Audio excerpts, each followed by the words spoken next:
respectful of that.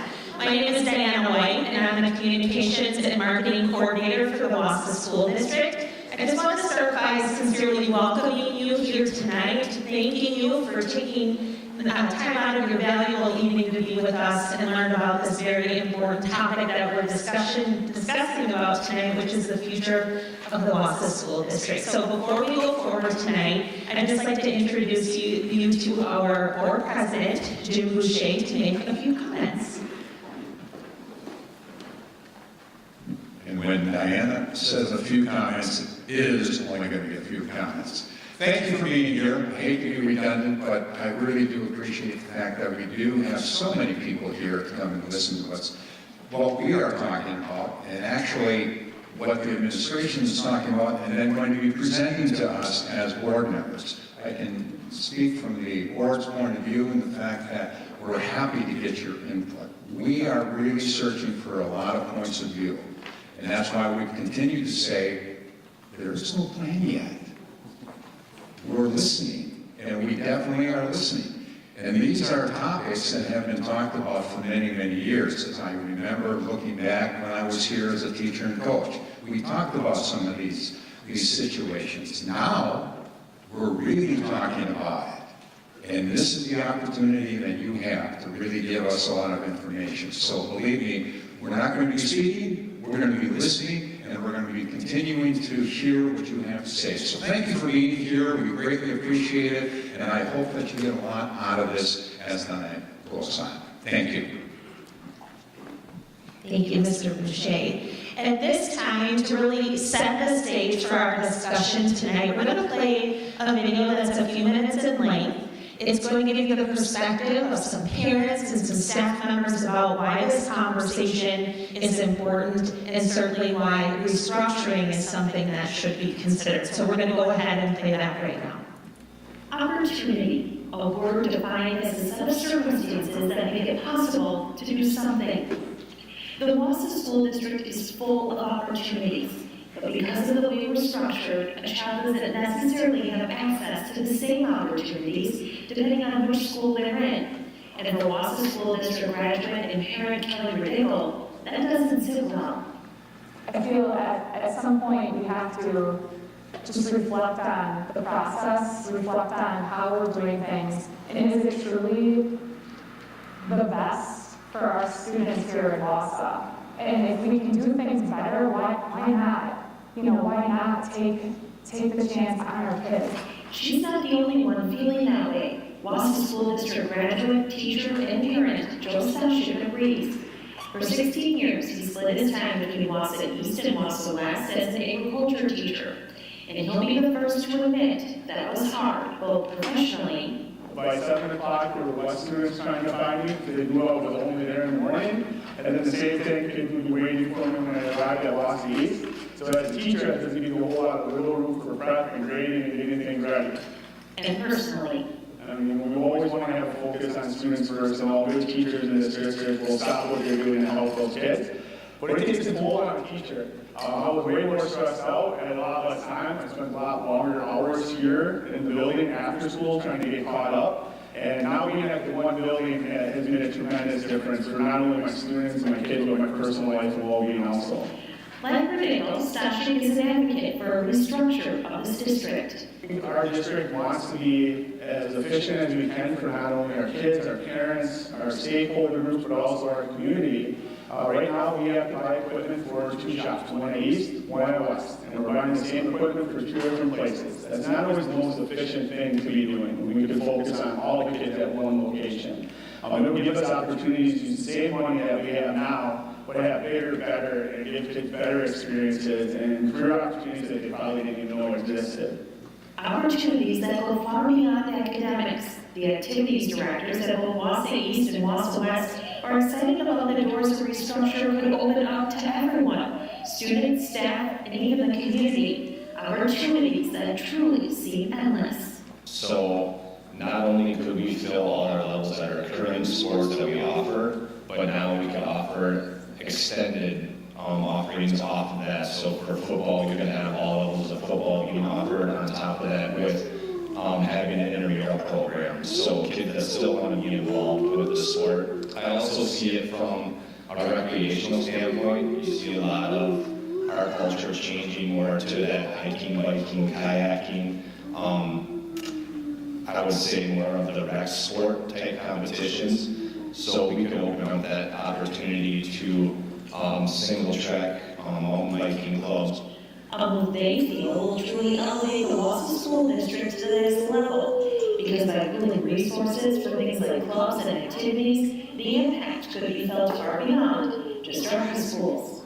I think it also gives us the opportunity to kind of spread some of those resources down. So we improve the opportunities and offerings at our middle school and get back where we used to have some of those opportunities in our elementary schools. One of the problems we have now is we don't have those opportunities at our elementary school, which forces our families to have to rely on those clubs to participate, and oftentimes those clubs cost a lot of money, so some of our lower socioeconomic families don't have the opportunity to participate at those lower grade levels. Not to mention, we all unite in the process.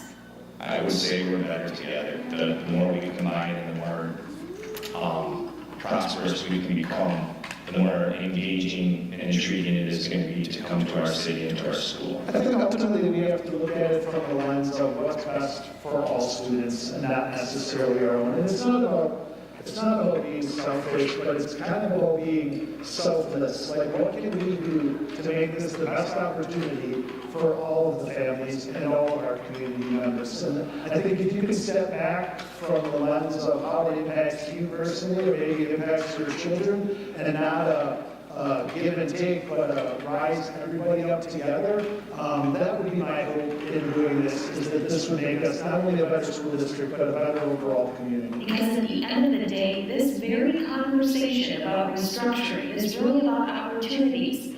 The same opportunities for every single person in this district, and also creating even more opportunities in the process.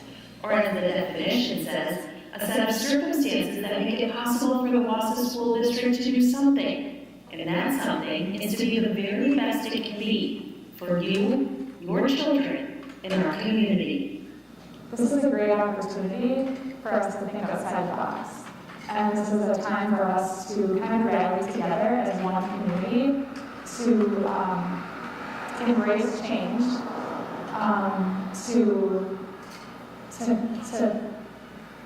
to move past how we've always done it, and to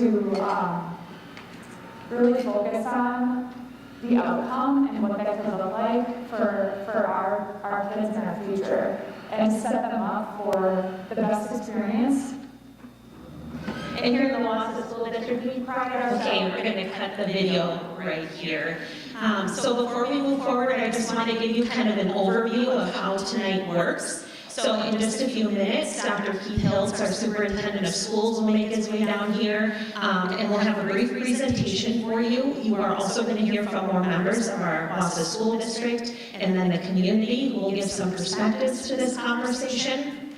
And then at the end, we want to make sure we have lots of time for you to ask any questions you have, make any comments, and even beyond this meeting, please know later today we're going to provide you with ways to give feedback no matter the day or the hour, because your feedback is so extremely important in this process. So with that, I'm going to hand the microphone over to Dr. Keith Hills to begin our presentation tonight. Thank you. Thank you, Diana. I would also like to welcome everyone here. Thank you very much.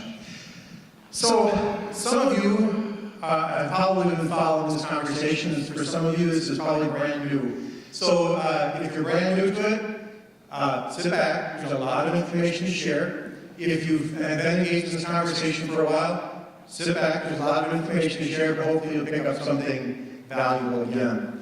So tonight, this is what we would hope to accomplish. We saw the opening video trying to set that, the stage, if you will.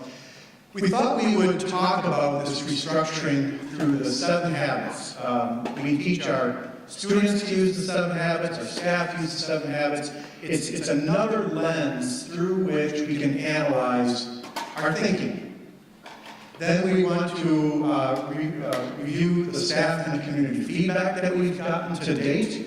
We had a really effective restructuring subcommittee that turned into a kind of an extended focus group. We want to share their work with you tonight. We want to start to help develop a shared vision for why we're interested in doing this work and what the benefits might be, what the district might look like if we proceeded down this path. A very preliminary analysis of some potential mergers, and we put together our first draft idea, if you will. If we were to restructure the district, one way we might do it, and again, the start of an analysis, this is just the beginning of the process. We'll talk about next steps and then a nice Q&A opportunity at the end. So, let's go ahead and get started. We always start with our why. And the main driving force here is that we want to be better for students and for staff and for families. We want to do that by becoming more efficient so that we can offer improved services. You'll see a list of some concerns, and actually I'm going to go to the next slide because it happens in 2 slides. So some of the concerns you'll see are enrollment trends, unequal access to programs for students, unequal work conditions. I'm going to try and work over this way a little bit. Oh, it sounds better over here too. For our staff, and some ongoing financial challenges as well. So those are some of the drivers behind this. So if you're not familiar with the 7 habits, it's been around for a long time, but these are the 7 habits. Be proactive, begin with the end in mind, put first things first, think win-win, seek first to understand, which is why we're here tonight, then be understood, synergize and sharpen the saw. We'll go through those in this conversation here. So be proactive. We can look ahead and see what's coming. We want to get ahead of that and make decisions before we have to react to them. So this is a graph of, as you can see at the top, pre-K-12 enrollment in Wisconsin and in Wausau. That blue line is the enrollment in Wisconsin, and the scale for that line is on the left. So you can see it's roughly 872,000 students in 2007, down to roughly 832,000 now in 2022. A slow, steady decline in the entire state. Wausau follows that trend, but it's a little more aggressive. So we have been in a declining enrollment environment for a while, and we are fairly certain that's going to continue. Continuing with habit 1, these are the concerns that I mentioned earlier. Inconsistent student success, inconsistent student access to programming, inconsistent staffing. And these are things we would love to solve, but within our current structure, we've not been able to do so. Challenges with attracting staff, declining enrollment that we just mentioned, open enrollment, and those continued financial challenges. Those are the concerns that are driving us as well. I'm going to skip from habit 1 to habit 5, because habit 2 is begin with the end in mind. We don't know what the end looks like yet. We need to understand from you and our staff, everybody, what is this shared vision. So we are seeking to understand, which is habit 5. And I want to share this. Ever since I came here 5 years ago, there have been a number of requests that are valid. What can you do about class size? What can you do about getting some extra hands on deck to help students? What can you do about offering this program or that program? And due to some limitations in our resources, I've had to say no. And I got to tell you that as I explore this more and more, I'm excited about the possibility I might be able to say yes. And it's not just me, of course, but that's just a little short historical perspective. Continuing with our theme of seeking to understand, we've sent out a couple of informational videos accompanied by some surveys. And one of the questions we asked our staff and our families is, we think these are 13 potential outcomes. And I know you can't read it up there, but they have to do with the same concerns and the outcomes we're hoping for that I've already mentioned about student access and student success and being an attractive employer and work conditions. We asked our families, of these 13, which ones are most important to you? That's important to us to know. And I'm not going to read through them right now, I'm going to summarize them for you in a moment. So these are our family responses. These are our staff responses to the same 13. Here's some really good news. I was pleased to see this. The top 5 were the same. Thank you. Because if the families want one thing and the staff wants something different, that would be another challenge. But here are the top 5. Enhanced student academic and behavior supports. They might be in a different order, but these would be the top 5. Balanced staff experiences, improved student experiences, both academically and co-curricularly. Let's make our class sizes more consistent and hopefully lower. And that's a deep interest on the part of many. And some cost savings, better use of our resources. Those are the top 5. So as we analyze possible plans, this is going to help us measure what the extent to which a plan might help us achieve these outcomes.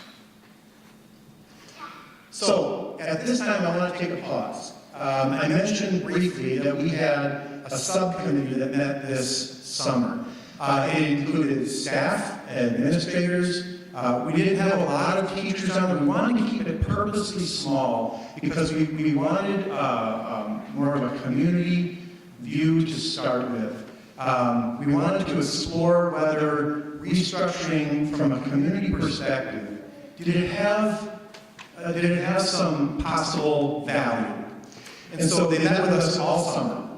They learned a lot of things. And so I'd like to have a few of them who are with us tonight speak to you so you can hear their perspective. I think, Tony, here you go. Would you mind leading us off? I'd like to introduce Mr. Tony Gonzalez. Tony is a strong advocate of the district and of the community and children, and he was with us all summer, and I'd like him to share some perspective. Thank you, Tony.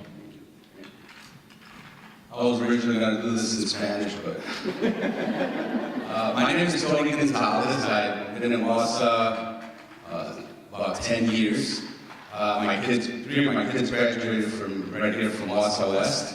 And I liked it so much that I got a 6-year-old now going through the whole system. So with that, I'm saying that I have a lot of interest in this matter and what's going to happen, what solutions can be brought. But not just as a parent of a 6-year-old, but also representing a Hispanic community that's growing around here. And as you look around the room, there's not many or any around here because of many cultural issues that we've got to break through, and that's my job to get them to participate and be part of this process. So me being here is trying to open the door, and I'm very happy that the school district has thought of me and invited me to do this and be able to do some input. So during the summer, I got to be a part of the elementary school subcommittee. Met some wonderful people there in our community that have taught me so much. I never listened to teachers before that much. But it was pretty incredible, the things that we're hearing about kids and students and their needs and what needs to be done. Also, I had a chance to interact with the high school committee, and we found out, that we needed to do more talks and have more of the community right here participate on this, because as a person that did not grow up right here, obviously for me, East and West are just directions, but I know for a lot of people here, it's very emotional, it means a lot, but I think as the conversations have advanced, I've been very excited to hear the possibilities, what can be done. I am most excited about the participation of the community, and that this is being done to listen more and more, and to listen to more ideas. Every day, every meeting that I've gone, I've learned something new that is important. And again, I'll repeat it. To me, the most important thing is having a voice in the Hispanic community, being able to participate on this, so that our community, the community that I represent, feels more like they're part of the fiber of Wausau. And I think that's important because if we teach our kids from the start, we're not going to have the problems that we have later on in life. They live with each other. We're all just people. So very excited about everything that we've gone through. I try to participate as many times as I can. I've missed meetings, but I think I've been to most of them. I really am very excited to see the amount of people that are here, and hopefully we can keep bringing more and more, because that is exactly what I've heard from the committees and the school board and everything, that their main interest is to get the participation of the community, the people that are involved the most. So thank you for having me here, and I'm open for questions later. Thank you. Thank you, Tony. I'd also like to introduce Lada Zhang, again, someone who's been involved with the district, children in the district, a representative of the business community, and so Lada, would you mind sharing some thoughts? You're welcome. Good evening, everybody. Again, my name is Lada Zhang. I'm a mother of 2 grade school children in the Wausau School District. I'm a wife of an auto shop owner, and who also the auto shop works with the high school for internship there. And I'm a business development manager for a commercial interior design company in the state of Wisconsin here, and also an active community member.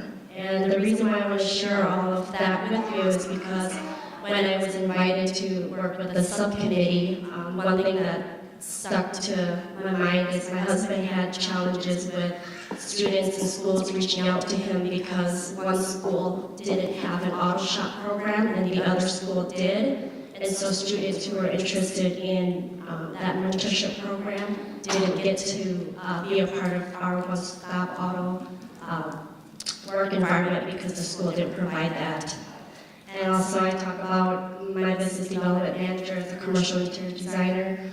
I get to work with K-12 government facilities and corporations all over the state of Wisconsin, and I've been a part of conversations like this in other communities about the size of ours, and so I've seen communities come together and discuss and craft what that future looks like for the children that are in those communities.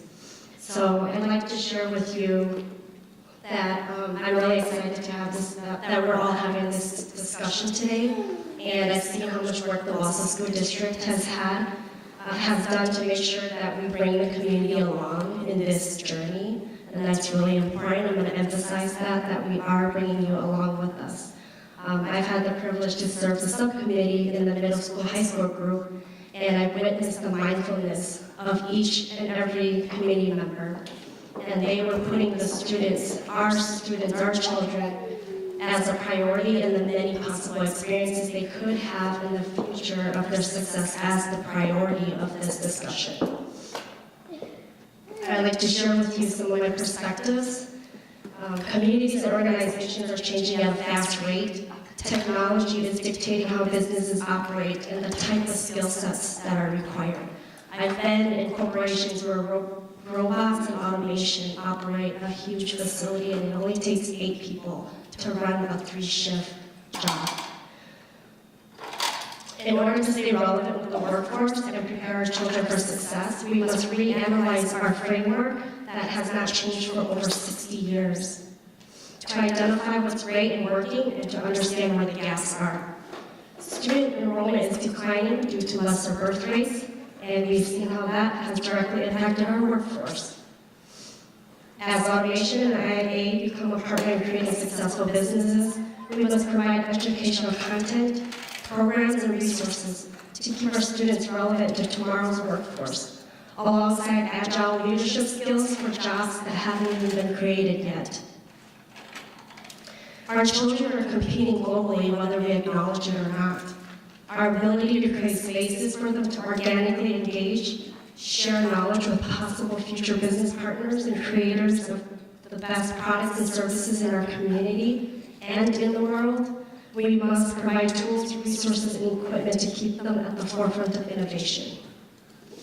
We need to think globally, but strategize locally to tailor our resources for success. Shared resources like the possible merge of schools can open up opportunities to diversify a variety of different learning programs and skills. Minimizing duplicated efforts and increased funding for an abundance of spaces, programs, and equipment is key to success. Because of the workforce shortage, businesses are wanting now more than ever to work closely with the K-12 system to prepare our children's educational journey for concrete experiences and understandings for the type of work that's needed and for smooth transitioning into the workforce.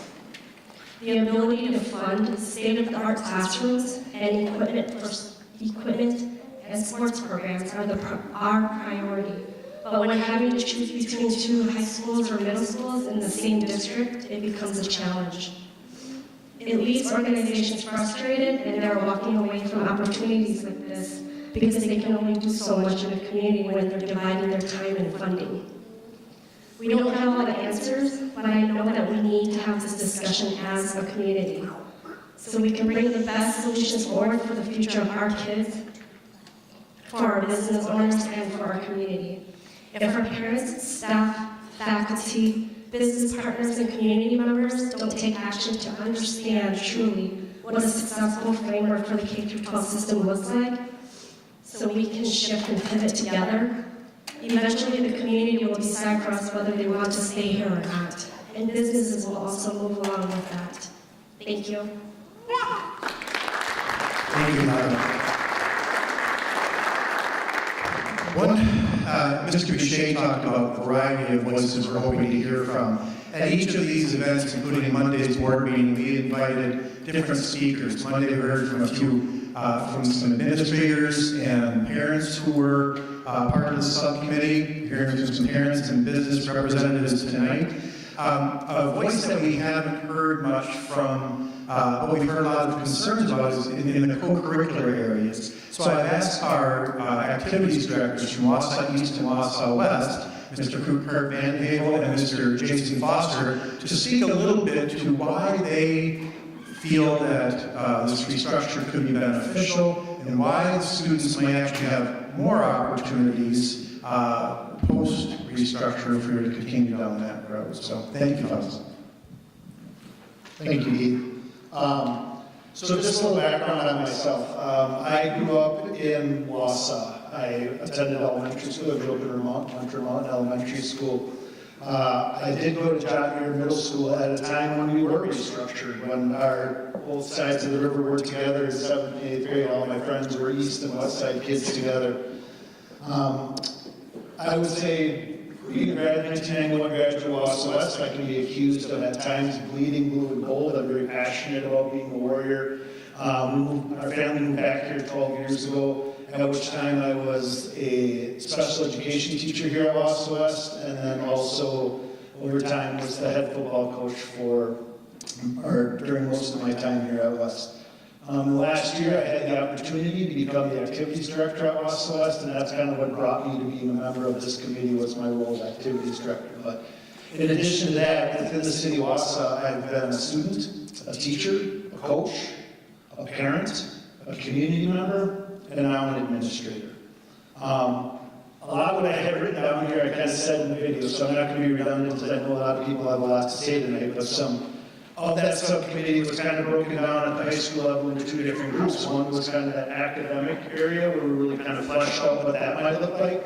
And the other was the co-curricular area. So Kurt and I were part of that subcommittee that talked about co-curriculars. And I think the first thing we hear a lot of, and it's something that we need to talk about, is the potential there for decreased or diminished opportunities with the restructuring if we became one high school. And I think that is certainly one way to look at it. When you talk about our competitive high school athletics, the potential is there for fewer students to maybe have access to some of our existing high school athletics. For example, the volleyball programs at both schools are pretty thriving right now, to the point where West already had to cut some athletes from that.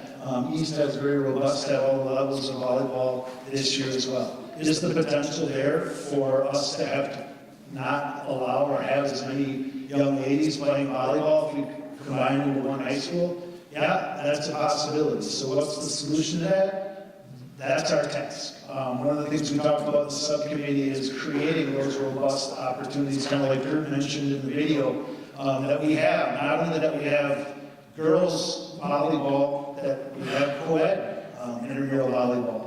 Right now at both schools, we have a large, pretty growing number of students who are kind of starting on their own. We don't currently have formalized intramurals at either school right now, but we do both have a group of young men who are starting to play quite a bit of volleyball. So that's an area that we look at increased opportunities, not only just intramurals, but adding some more WIA sports.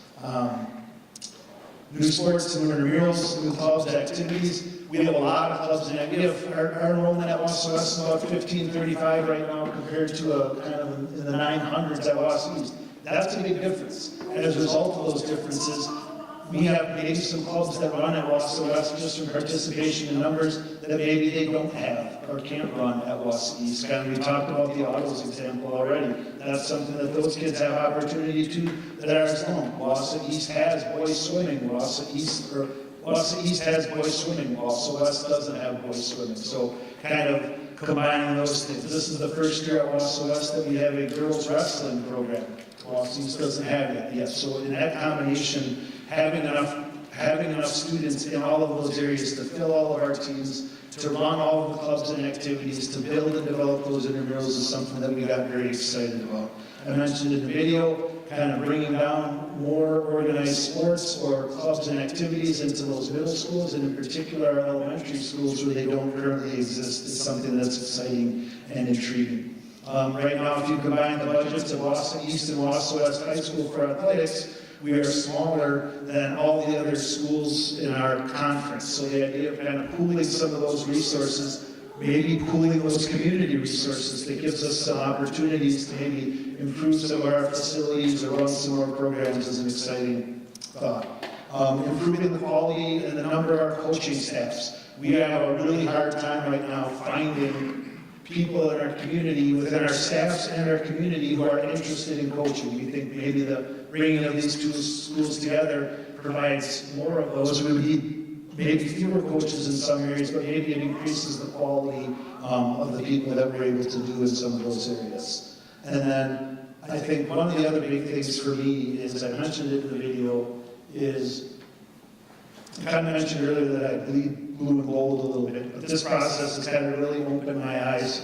Full transparency, my wife, Deb, is also the principal at Wausau East, so it's kind of really given me the perspective of firsthand being able to see what things look like at Wausau West on a day-to-day basis, academically, co-curricularly, as well as knowing full well what they are at Wausau West. And at the end of the day, right now, things are not equitable.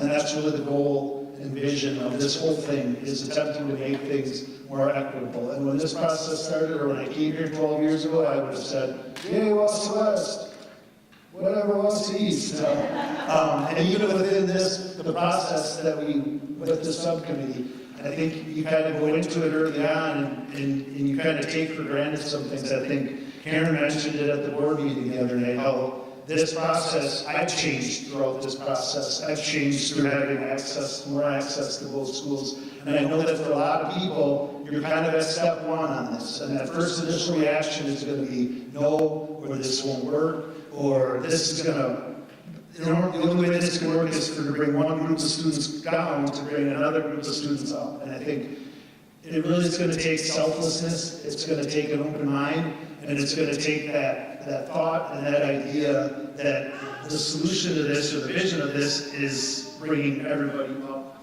together. And I really think this has the opportunity to not only make us a better school district, but a better consolidated community unity of Wausau all together. And that's kind of my hope and vision for this process.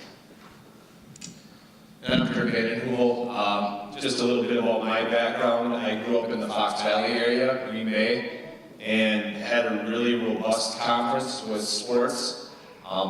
Really found that as to be what instilled the competitive advantage in me, and that drove into me competing in college sports along with competing for jobs and having opportunities to be in a situation that I'm at now And so for having the conversation about the competitive advantage coming to East is how do we start building that at East? And having those conversations, and we found that we as a community from East came together really well. And we started talking about change, and what are some things that we could do, and how do we need to come together. And then through that process of talking about change and being open to it, things started opening doors for our participants, and it started getting kids involved and engaged, and it started building belief back into our school. And so for that process and to have that open-mindedness built kind of where East is kind of going now, and on top of that, found that with that process, there had to be collaboration between East and West, because we still have the same code violation handbook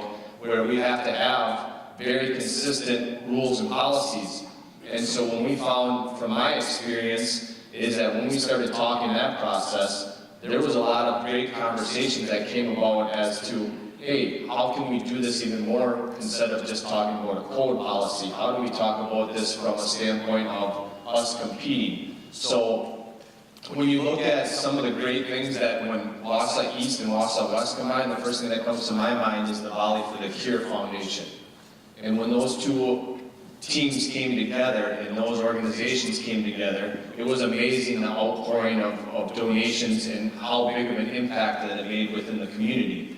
So when you think about it from that aspect, I go back to how can we continue to do that, because when we're talking about our programs and everybody's trying to get new equipment, new facilities, it's, well, we're not getting much because everybody's being tapped out, because West is going and doing their same fundraisers as the East side. And so how do we consolidate those together to enhance and to provide? So it kind of goes back to that question as to what if?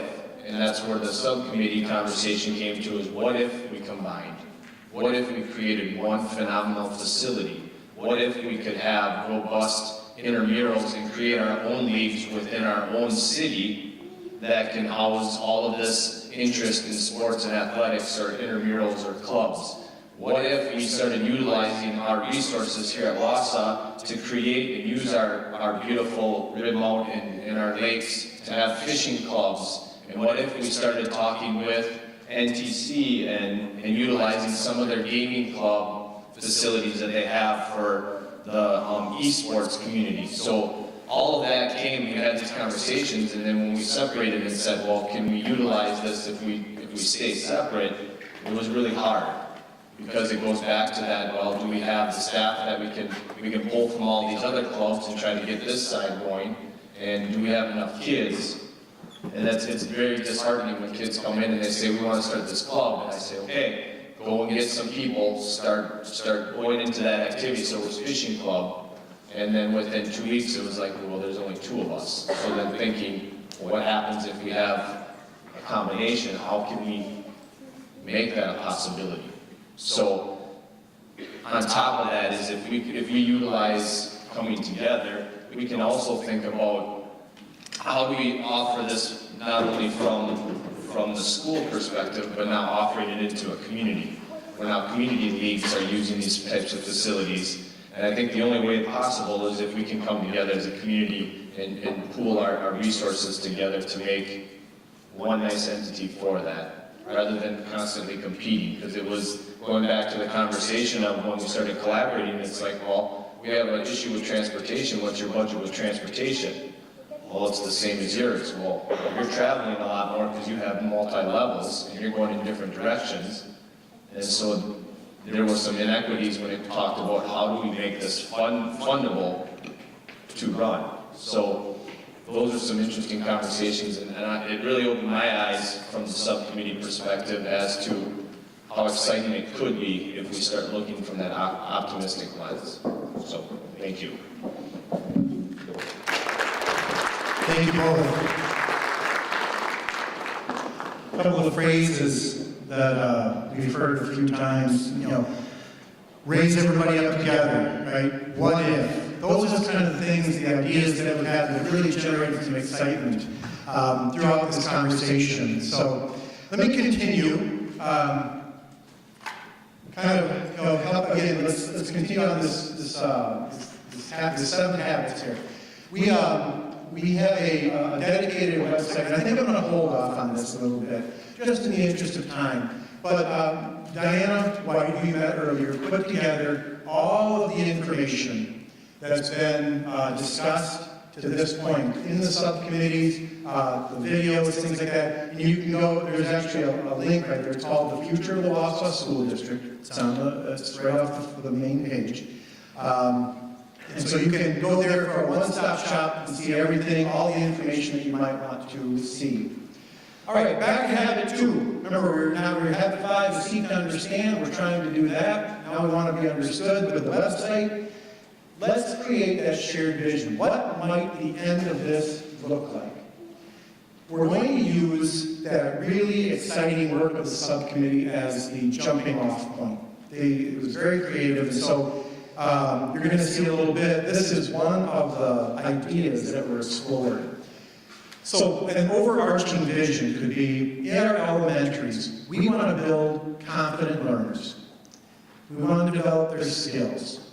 When they go to middle school, we want to continue to develop those skills, but we really want them to explore every opportunity that's available to them. There are 16 different career pathways. Which one might work for you? We really want to explore that. Once they've established their skills, we will never stop developing skills, right? But we can emphasize, if we had a junior high, for instance, that could be a spot that could really focus on inspiration. They kind of know where they want to go. Let's really inspire them and have them create a plan so they can, with the end in mind, be a successful adult. And at the senior high, they complete that plan and they are prepared for life after high school. That's an overarching vision. Let's talk a little bit about elementaries. The vision for elementary, the vision for secondary, high school are very different. At the elementary, the overarching need is to meet students' needs when they need them met. We do that to the best of our ability right now. We want to do it better. We have to do it better. We also have to support our staff with either whether it's reading, other reading teachers, math teachers. I kind of mentioned a few down here. Maybe some more GT teachers or EL teachers. We could build some support teams that could support our classroom teachers. That's something that I've been that's been requested of us, the board and administration, for a long time. And it's exciting to think about that might be a possibility. So that's the vision of the elementary. Let's build better supports around our students and our staff. So let's talk about a couple of ideas. One idea that was explored was closing 3 schools, a Lincoln, a Rib Mountain, and a Hewitt. Another idea that came actually from some parents in the subcommittee was close 5, Lincoln, Rib, Franklin, Hewitt, but we create our 2 4K campuses, or our 4 into 2, and we can talk about that a little more. But these are just a couple of ideas. And I want to kind of talk about the mechanism. How could merging help us be more efficient, better serve children, better support our staff? Here are a few examples. Now, please be aware, these are illustrations. These are a point in time. These numbers are already wrong. At some point they were right, but they've already shifted. So in this scenario, if we were to merge Hewitt, Texas, and Riverview, as an example, Hewitt, Texas currently has 6 sections. That means 6 classes. 1 classroom at each grade level, K1, 2, 3, 4, 5. So there's our 6. Their average class size is 16. In Riverview, they have 18 sections, average class size of 24. If we were to merge them with these current numbers, we would get 24 sections, class size of 22, roughly. And in this particular illustration, there is no change in the number of teachers that might be reassigned. That's okay. Let's continue to explore. And I've got some notes I want to share with you a little bit later. Next illustration down, Rib Mountain and South Mountain. You're starting to get the idea. 10 sections, 22, that becomes 18. That leaves 4 teachers unaccounted for that we could reassign in other ways. Now, you will note that the class size went up. Here's an important note. If we aren't comfortable with that class size, we can reassign a teacher and drop that average class size and still have teachers who could serve other roles. We don't have that option right now. Next one down, Lincoln and Jones could merge as an example. You can see the class sizes, roughly 18, saving 2 teachers. Franklin and Hawthorne, average class size of 20 to 21, 2 teachers that we could reassign. Brand and Jefferson, 1 teacher we could reassign. That's the mechanism that would allow us to, a little later, Tony, would you mind? Just one real quick question. Yeah. That assumes the reconfiguration of sizes. Do you have? Nope, it doesn't. Not necessarily. And we'll get to that a little bit later. Yeah. There's lots to go through. Sorry. Yeah, I know you want to clarify some things.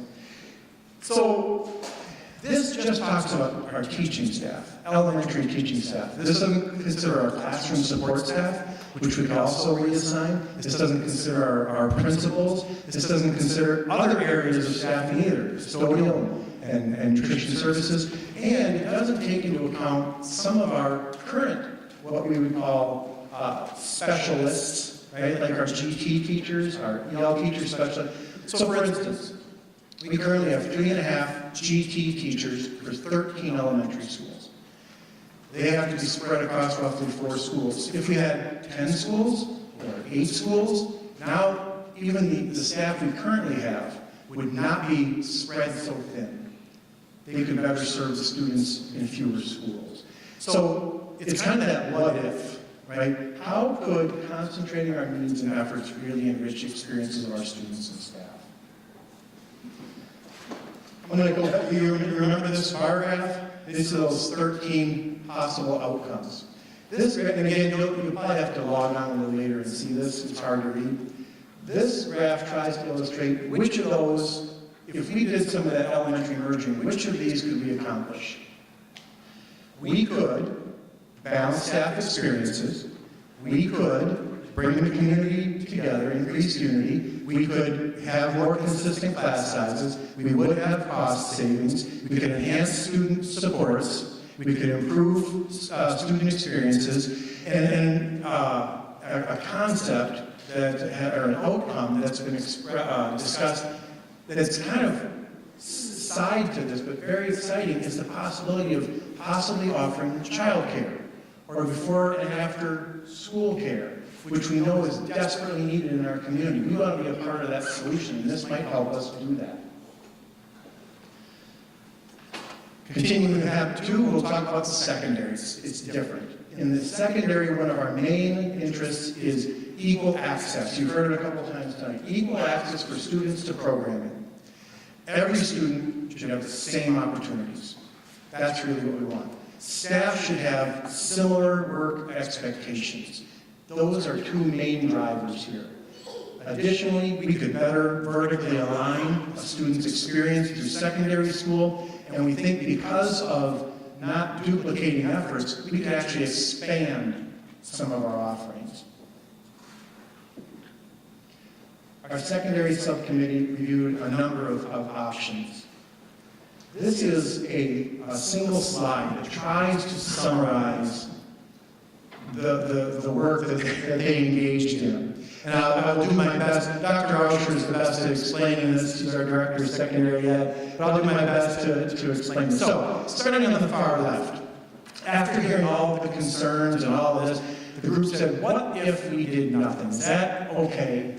And pretty quickly they said, no, we can't let kids continue to have unequal access. We can't continue to have these unequal work experiences. So on the far left, anything in like dark, that's really not an option. That wasn't an option for the subcommittee. To the left of that, or to the right of that, change boundaries. Could we just change boundaries and equal out the enrollments? We could. The board did that several years ago. People continue to move, so you have to continue to move the boundaries. And boundary changes are upsetting to people. We would rather do a long-term, proactive solution. Additionally, if we just change boundaries and equal enrollments, it doesn't give students equal access to programming. It doesn't really balance out staff expectations. I'm going to go way to the far right, one high school. People got very excited when they thought about what if we could put all of our high school students in one school. So we have some consultants that help us with buildings and whatnot. We asked them, hey, could we do this? They said, well, yes. But if, for instance, if we did it on this campus, we would literally have to buy up houses and expand our campus and expand the building. It would be cost prohibitive, politically very people don't want to sell us their houses so we can tear them down and expand our school. So we said, well, it's an attractive idea. It's not really feasible. So they said, okay, let's not do that. So then they started looking at, could we bring our schools together so that students have equal access to programs, but do it on 2 campuses?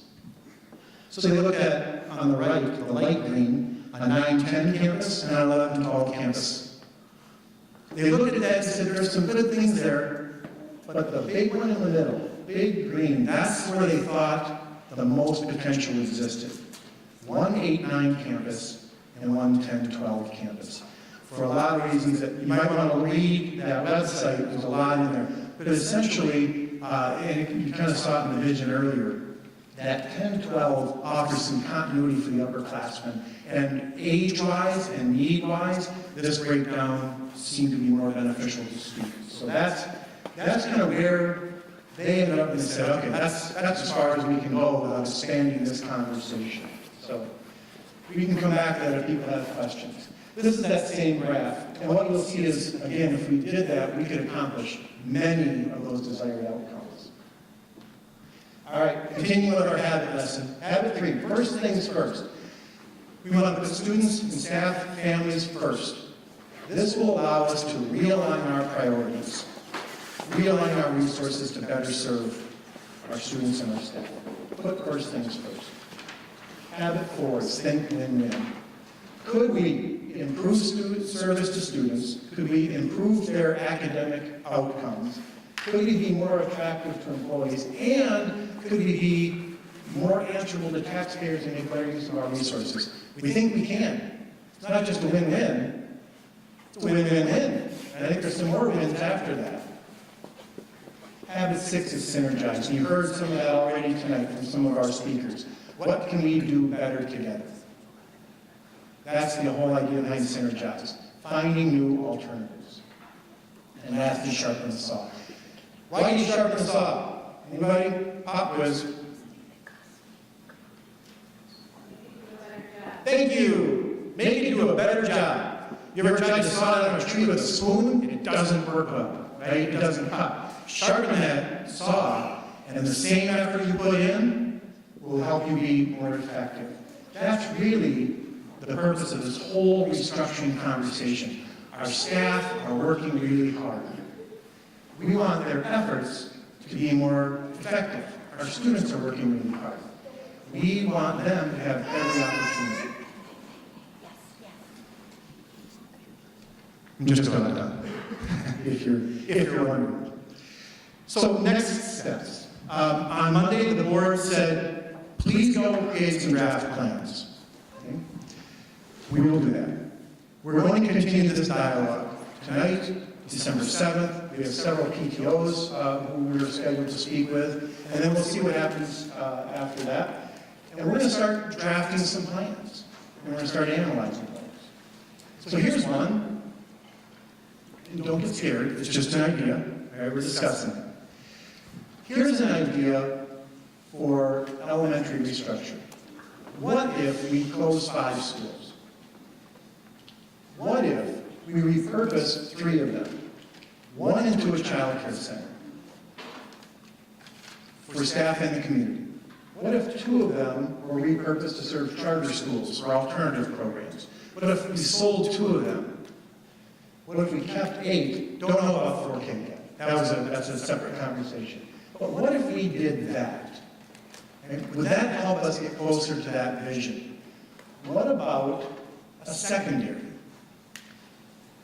If we created an 8-9 down at the bottom, if we reconfigured our 2 high schools into a senior high, grades 10-12, right here, and a junior high, 8-9 at Wausau East, could we move 5th grade into John Muir and Horace Mann and have our 2 separate middle schools, but they serve grades 5 through 7? That's something you have to analyze. How are we going to analyze it? We're going to do our needs assessment. We're going to identify the problems. We're going to analyze possible risks for doing that and for not doing that. We're going to define our success criteria, which you've already started to help us do. We're going to do a cost-benefit analysis, and we have all these programming, facilities, and then we have to pick the best fit. That's the general process. Talk about risk analysis. When I start talking to people about some of these plans, they say, what about this? What about that? This could be a problem. That's really useful. Here is the start of a risk analysis of that scenario. What's the risk if we pursue that merger, that restructure that I just referenced? Families might leave. They might get angry. The drive might be too long. Right? They might leave. That's a risk. Staff might not like this. Many are very excited, some are not. They might leave. We hope not, but they might. Bus rides could get longer. Right? We've heard that. We could add another transition for our students, right, from now to a junior high. That could be a risk, but of course a lot of districts around us do that, and we seem to be okay. What are the risks if we don't pursue this? Basically, they're the same problems we've outlined earlier, right? Declining enrollment will lead to staffing reductions. Which it has been doing for the last 20 years, frankly. Declining enrollment will lead to program reductions. Students will continue to have unequal access. Staff will continue to have some staff, more challenging work conditions. Revenues decrease, and eventually, folks, you saw that eventually we're going to be forced to do this. Do we want to do it proactively or reactively? So that's an example of a risk analysis, just to start. And then people say, when are you thinking about doing this? Well, the board, this is the board's decision. What we're trying to do is get feedback from you, staff and families, say, what are you excited about? What are you concerned about? What do you think of this vision? They've hired me and others to help advise them. But if when they're ready, when they feel they're ready, they have the information they need to make a decision, they'll make a decision. If they were to make it as early as this winter, and I don't know if that's going to happen, then months of planning have to happen. So in the fastest scenario I can imagine, board makes a decision in winter, we plan winter through summer, and changes could start to be implemented in fall of 24. It's a very aggressive timeline. Mr. Trout will tell you that I'm often a little too aggressive on some of my projections, but that's all I've got. So first of all, I want to, again, there's a lot of information here. There is no rush to this conversation. You'll be able to log on later to see this presentation. You'll be able to see that restructuring website. What we'd like to do now is invite another partner of ours, Yang Lor. She's been helping us throughout this process, and she's going to help engage you in a conversation. So we hope you choose to ask some questions, add some suggestions, not only verbally, but also that QR code in the middle. If you take a picture of that with your smartphone, it'll take you right to a survey. If you don't have a smartphone with you, or if you want to do that later, we have some hard copies that we'll hand out a little later with that same QR code. And if you don't want to do it electronically, we do also have some hard copies here you can fill out right now, or take home and fill out and drop them back off. So, Yanni, you want to take over? Yes. Thank you. Hi, everyone. So there you go. I'm pretty loud, and I probably don't even need this, but that was a lot of information. And we did allocate an hour to this. But here's the most important part, I think, of the night, is all of you sitting in this room that have come to listen to this presentation We want to hear from you. As Dr. Hills has mentioned, this has been a long process. Myself, Annie Lore, with Faithful Consulting, and Eric Giordano with WHIPS, along with all these incredible people and also community partners have worked as subcommittees throughout the summer and really felt, again, the message is really felt that we want to hear from our community. We want your thoughts on what we've done so far as a subcommittee to take forward. So, all right, this is the opportunity where you can share, as Dr. Hills has mentioned. Please, there's a couple options. One is to scan the QR code and respond there. Paper copy, but right now is your opportunity also, and I know we're going over time for some of you, but if you would like to share, do you have questions, thoughts? Okay, and I'm gonna do my best to run with these heels all over this room to make sure you My question is directed to Dr. Hills. You passed a referendum recently to, I would say, harden the attack sites, given what the climate of this country is right now, to make schools safer for kids. Are those changes to the elementary schools especially going to be put on hold during this process? There's no sense in hardening the site if it's not going to be used. Sure, thanks, Tony. So, two answers to that. One, when we were talking about a referendum, and by the way, I hope anybody who has more to add to this, board members, administrators, this is a conversation, right? But I'll start. I'd say when we started the referendum, the board said, we really want to make some space for this conversation. So they actually removed $60 million of elementary work so that we didn't do exactly what you're saying. We don't want to invest funds that we are not, that are being stranded. The elementary school projects, for the most part, many of them are postponed to the end of the project. The ones where we know we're going to have enrollment growth, so Riverview, Statine, South Mountain, those projects are proceeding. And I think that those are the three right now, correct? Yeah. So yeah, we have that in mind, Tony, and we're trying to be very mindful not to leave stranded investments. Thank you. Other folks. Thank you. This is probably a rather trivial question, but on the one slide where on the one side, on the left side, it said no change, and on the other, one high school. I thought that the consultant recommended not to do the one high school, but the middle one is still going to have one high school, only without 9th grade. Is that correct? Yeah, so the example on the far right, the one high school, was one high school in one building. So we would have all 4 grade levels in, for instance, this school, and they just don't fit, is the problem. Yeah, we couldn't really make them fit in any feasible way. So, again, with the dark green one, that still is one high school. 2 buildings, one high school, 2 buildings. So, yeah, let me forward this to this other slide. This is trying to represent the work of the secondary subcommittee, where we would reconfigure our 2 high schools into one high school on 2 campuses. In this case, our 8th and 9th grade junior high students would be over at Wausau East, and our 10th through 12th grade senior high students would be on this campus.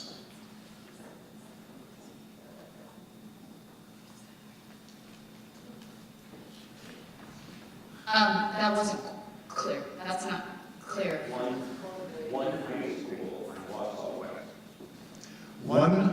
One high school. So all of our 8th, so currently our our 8th grade students, half of them are, roughly half, are at John Muir and half are at Forest Man.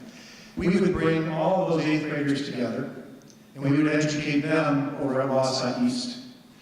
Currently, all of our 9th graders, about 2/3 are here at West and 1/3 over at East. We would take all of them together, educate those over at Wausau East. We take all of our 10th, 11th, and 12th graders and educate them right here on this campus.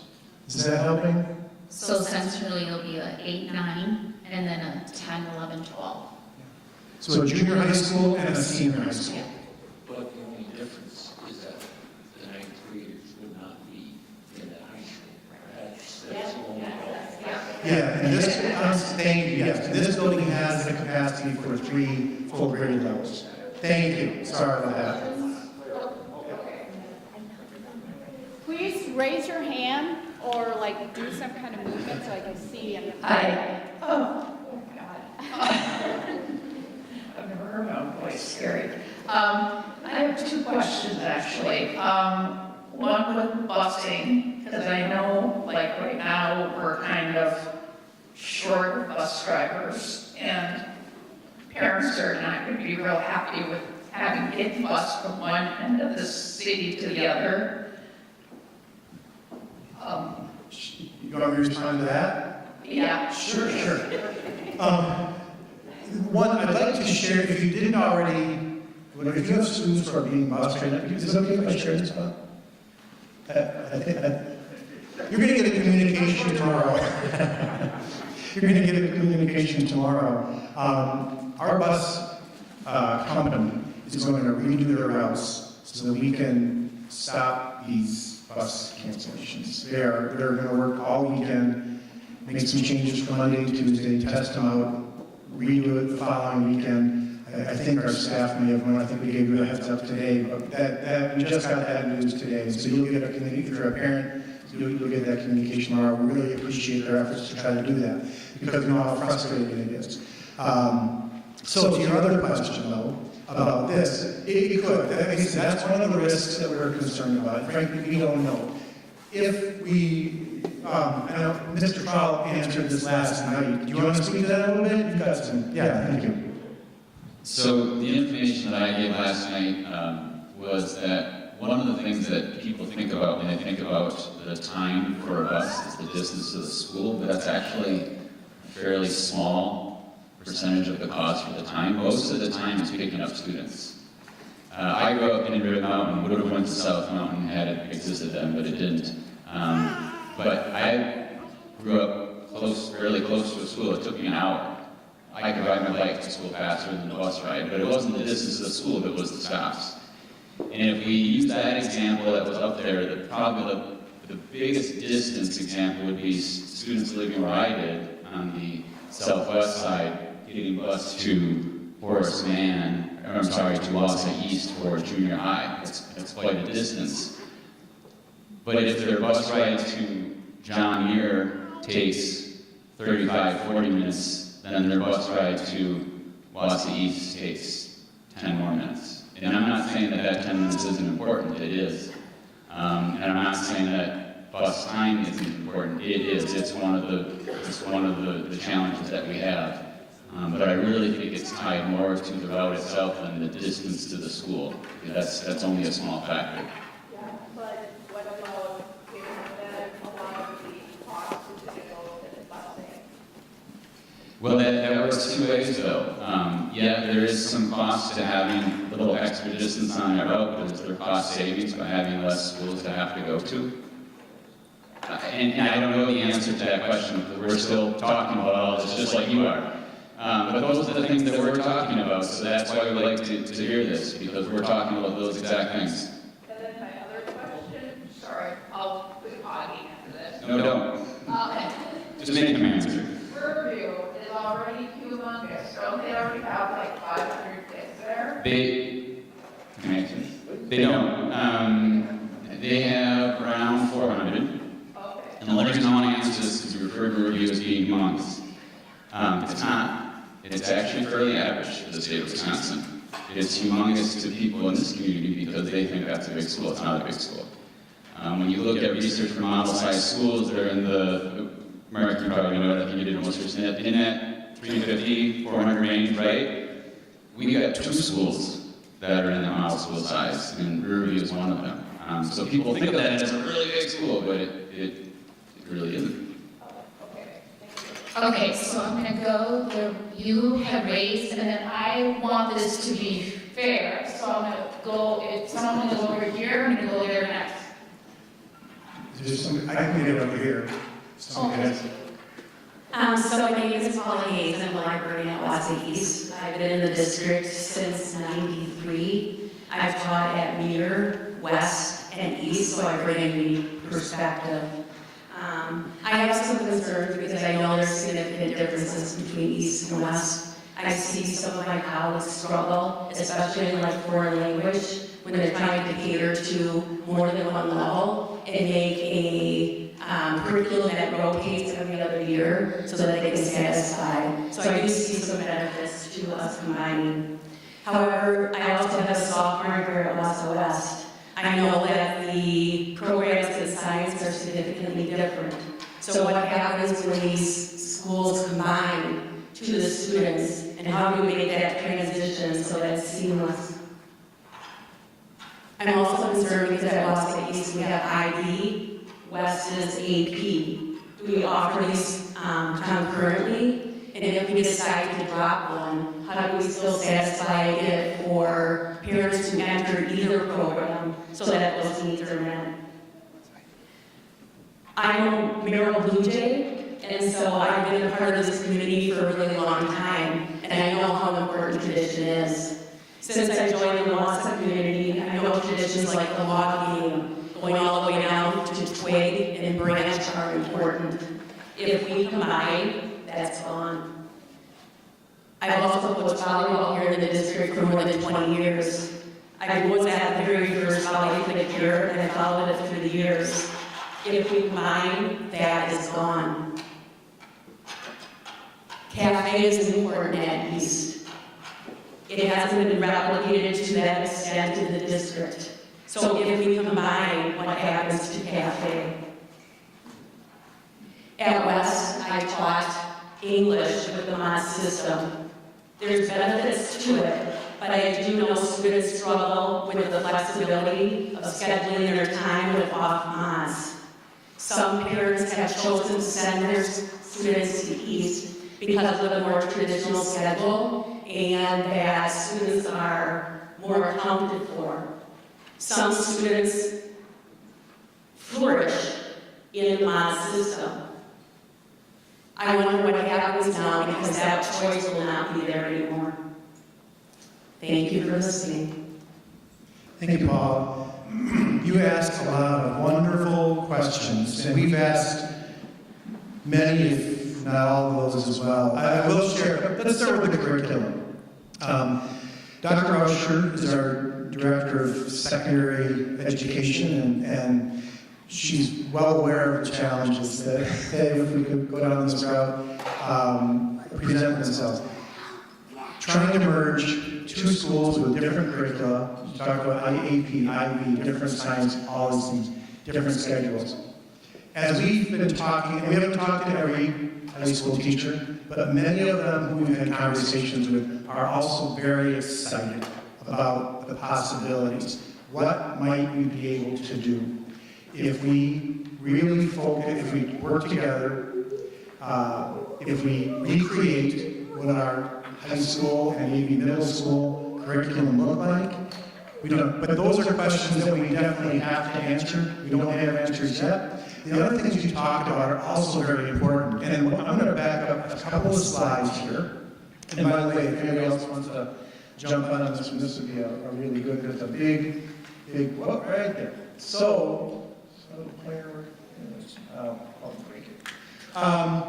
Actually, it's the very top. If you have really good eyes, or if you have it on your phone, you will see address intangibles, our identity, our traditions, our culture.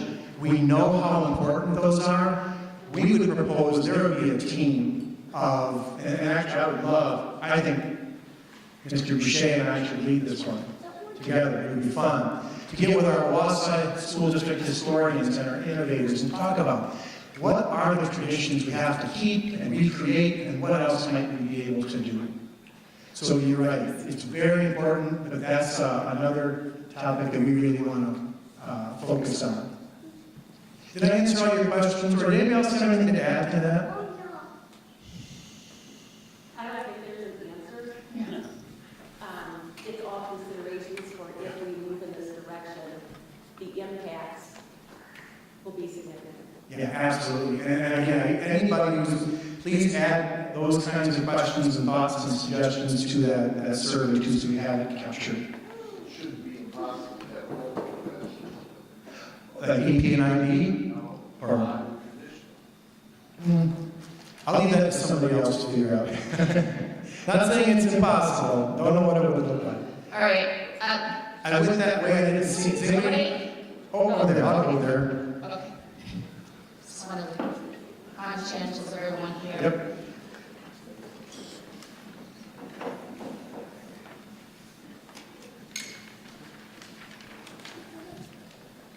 I was just wondering that if this were to go through as the population looks right now, about what would the student population look like in the buildings between like 8, 9, and 10 through 12?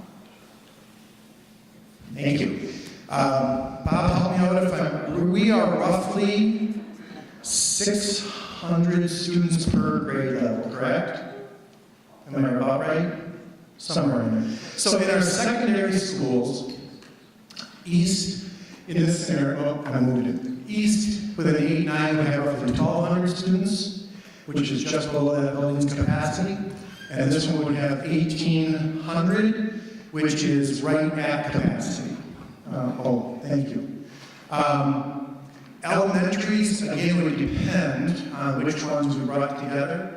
Mr. Trout mentioned that in the state of Wisconsin, average elementary school is about 400, and so that's most of our elementaries are about 200 or a little less, some are a little more, right in that ballpark. So if you merge those, you're right around 400. Lance? I was on the elementary subcommittee, and when we met together in the secondary subcommittee, voted that. I said, wait a minute, does that underutilize Wausau East though? We'd only have, we wouldn't have as many grade levels there.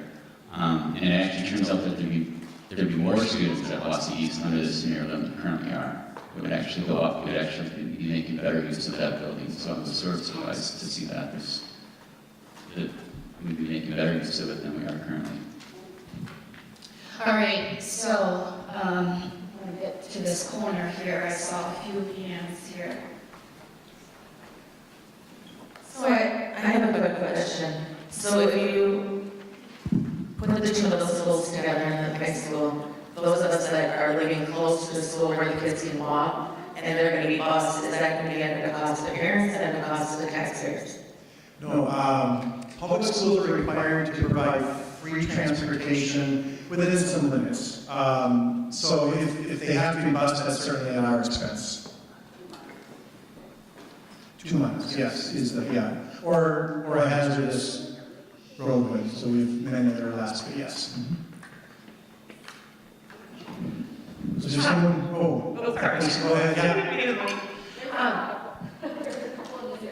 Yes, so I have some questions on the later slide, where it seems like perhaps and this is what I want clarification on as for the first question. With the elementary plan and the possibility of repurposing some of the buildings that would become vacant, it looked like they would be earmarked in part for, for alternative programs and charter schools. Can you clarify what that looks like and whether or not it is necessarily moving in that direction? Meaning, do the charter schools and alternative programs necessarily get specific buildings reallocated to them under all of these plans, or is there a version of this that would not include them having their own space? And if they don't have their own space, like what would the path look like for those programs? Sorry, that's a very convoluted way. Let me see what glad to share. And again, if others have, give me some thoughts, please do.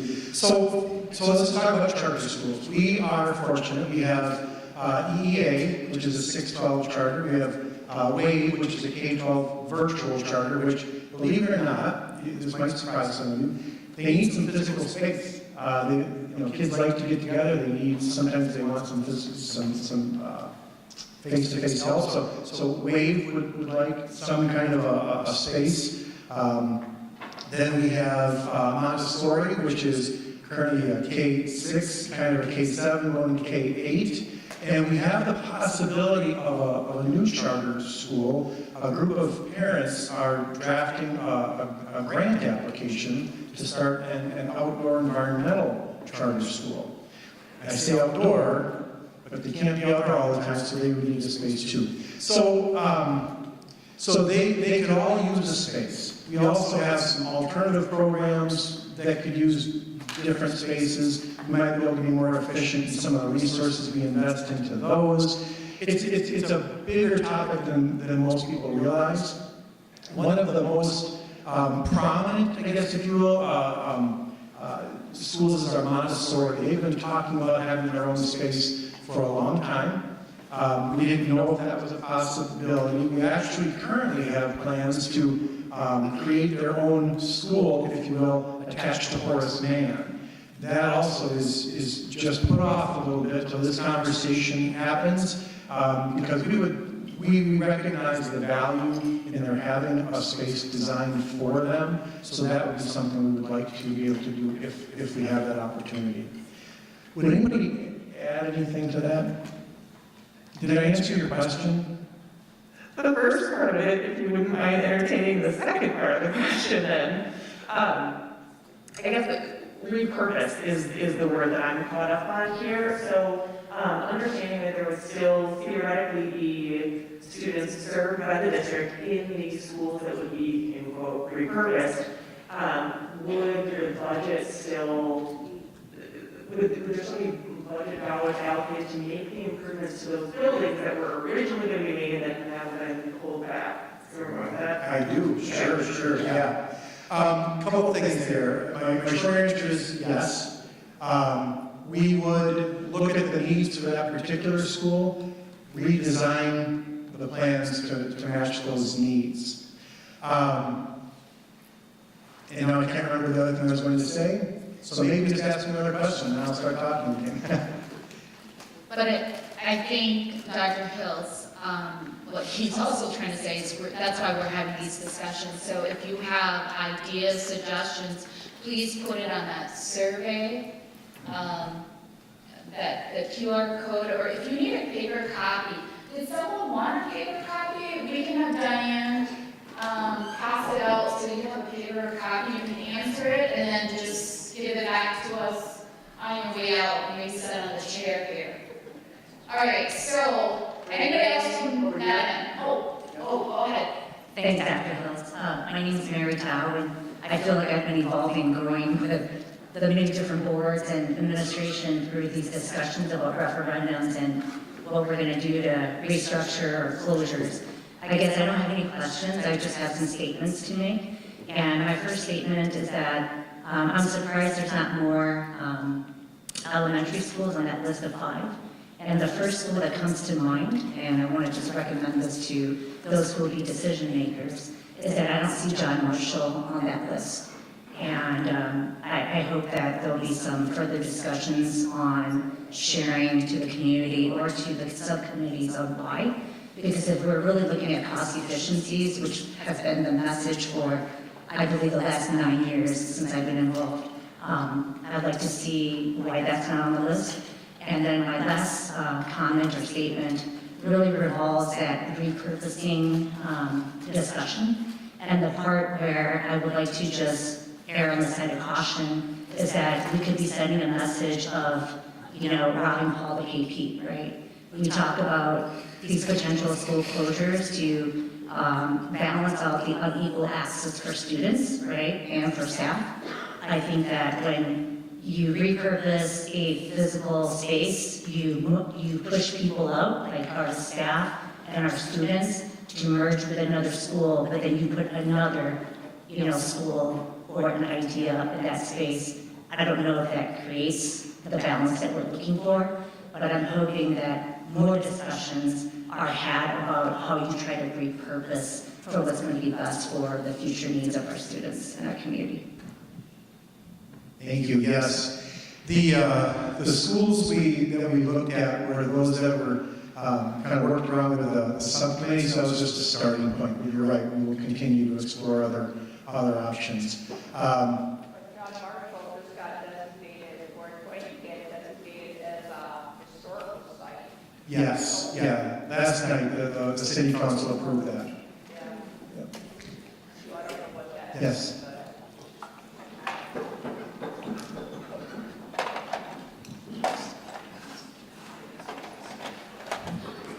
Just a resource that might be helpful for people to review after. If you're trying to make sense of the slide for the secondary level that had all the different options, the reds to the greens, and if you want to know where that came from and how we actually looked at each one of those options along the way, on the website, which is our school website, and then you go to the future of the Wausau district, there's a link to all the different subcommittee meetings.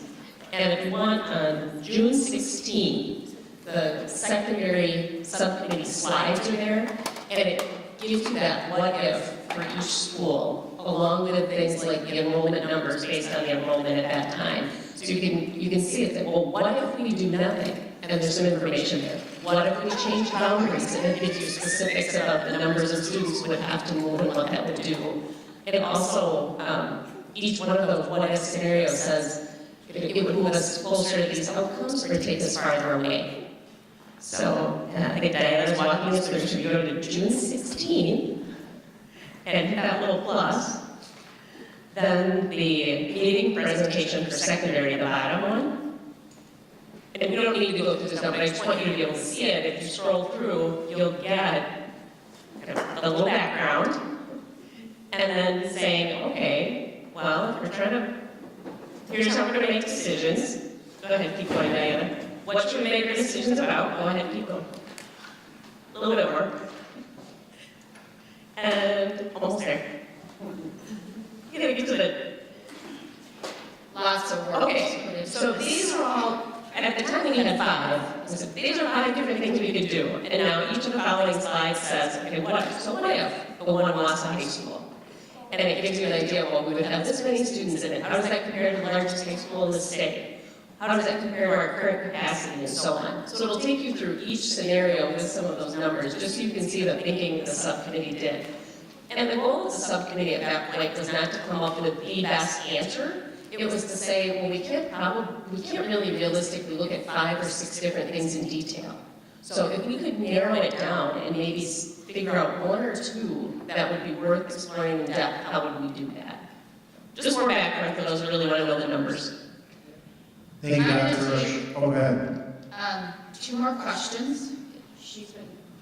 I've got a couple here. First of all, busing. Obviously, we've had a shortage with bus drivers. There's been issues, canceled routes. But the other part of that is getting across town. Bridge Street is not the friendliest road to drive during high traffic time. Earlier it was mentioned 10 minutes from one side to the other. Try going through rush hour. It's a lot more than 10 minutes. Now you're going to have a bunch of student drivers going down Bridge Street, people trying to turn into the coffee shops. It sounds like accidents waiting to happen.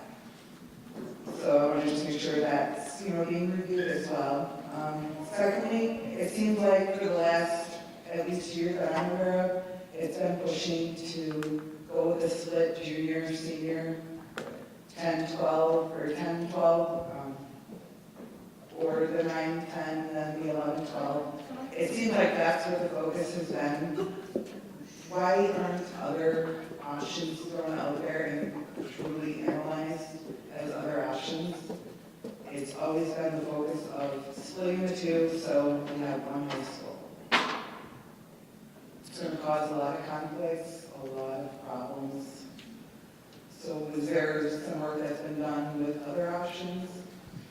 We saw the ones that the subcommittee explored. Again, they were just an exploratory group, right? They did not do a full analysis. That's something that still has to be done. So you're right. We want to, take a look at these, and if people have other suggestions, pop them in that survey. We'd love to develop those out and analyze those and see if we can find something better.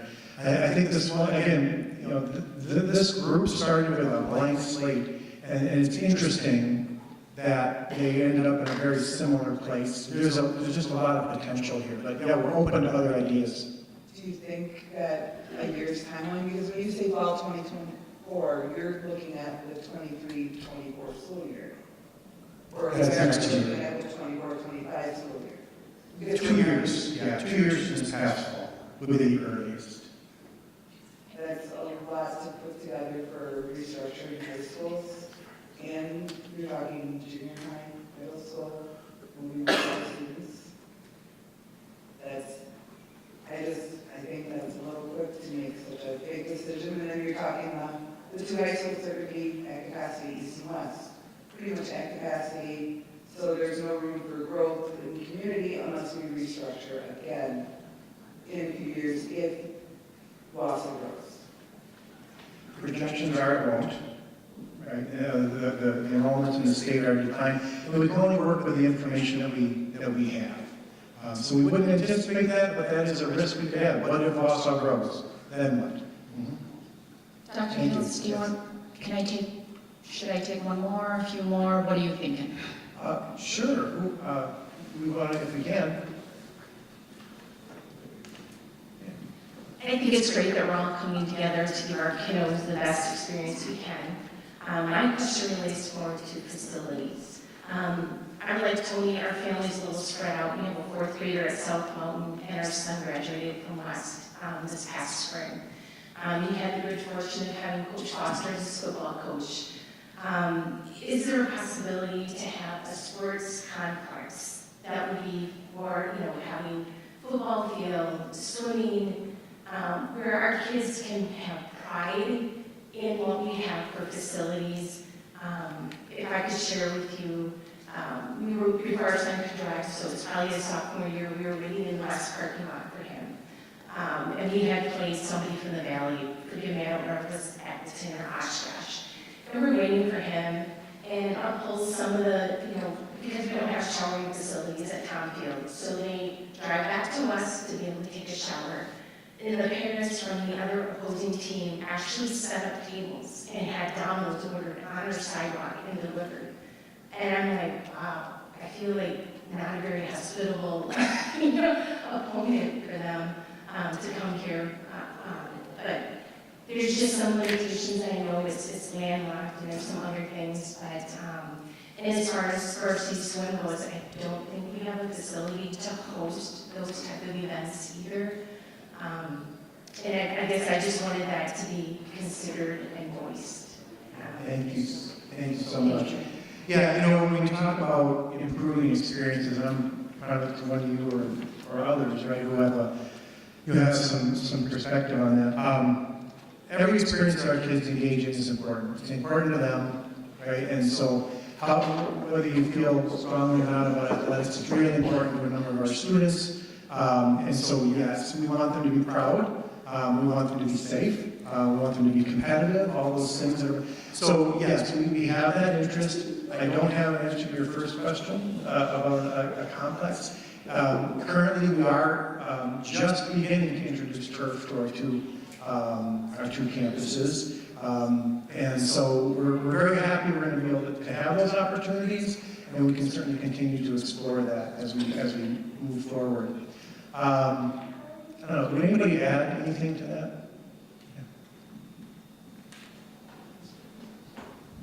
The one thing I'd add is that one of the things we've heard when it comes to fundraising is how much harder it is when we have to fundraise for 2 schools. So when we reach out to our community partners and I can't fundraise, I can't give it to West, or I can't give it to East, it's twice. So while certainly we can say, well, if this happened, then we know that will happen, but we do know that it would be easier from a fundraising standpoint if we had one school that the whole community could get behind. Thank you. Anybody from over there have any questions? The proposal that, I guess I shouldn't call it a proposal, the idea that was listed up here with the 2 campuses, 1 high school. I guess my question is, this is not unique. There are others in central Wisconsin that are currently operating in this model. Would it be the intent of the administration to then work with others and learn from what they've done? Oh, absolutely. Thank you for asking that. Somebody correct me if I'm wrong. I think Everest and Point would be our 2 nearest neighbors that have this structure. And we've already looked at what, for instance, Paul asked about curriculum. We've looked at what curriculum they offer. We looked at, certainly academically, we all do really well, so that doesn't seem to have an impact. Yes, we would definitely work with other schools. It's interesting, or other districts. I reached out to some contacts I have and said, hey, do you know anybody who has recently merged 2 schools and rewritten a curriculum? And nope. But we do, we are working, for instance, with Sun Prairie, who's actually expanding. We have the other problem, and what they do is some curriculum. So yes, we are reaching out to our contacts, locally and regionally and nationally to get any insights we can to answer those. Thank you. All right. Oh, please raise your hand a little higher.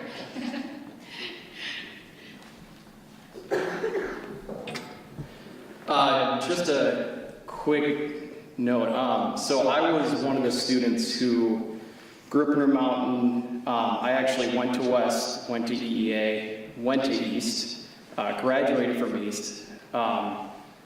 As far as like scheduling goes, I always thought it was weird that when we went to a structured period system to then go to a high school where it's all mods, didn't really work out for me that well. And so I'm curious as to if anybody has done any research or if you guys are planning on doing it as far as, what's going to work better for students, what has worked well. As far as busing goes, it was 10 minutes. Granted, those of us that actually lived on the West and went to East, we ended up leaving school just a little bit early. But the thing that I see the problem is that you're going to be if 2/3 of your students live on the West Side, you're going to have a massive amount of buses trying to get over, as well as now you have a massive amount of kids trying to get over from the West Side over the East Side. And that's really all I have to say. Thank you for sharing that experience. I will tell you that when I got hired, they said if you change the mod schedule, you get fired. So I'm just kidding. So we can joke a little bit, but no, we will definitely work with our staff. We all care about kids. We'll work with parents. We'll find the best solutions forward and bring everybody together and find the best solutions. So thank you. Hey, I want to wrap this up. Pat, I just want to let folks know, Mr. Pat Snyder came tonight to hear this conversation, so thank you. It's nice. We have a good working relationship, and I appreciate you being here, Pat.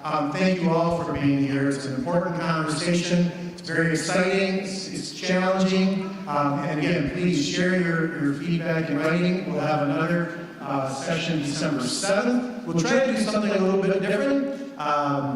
And again, if we need more opportunities, we will certainly schedule those. So thanks, everybody. Have a lovely evening.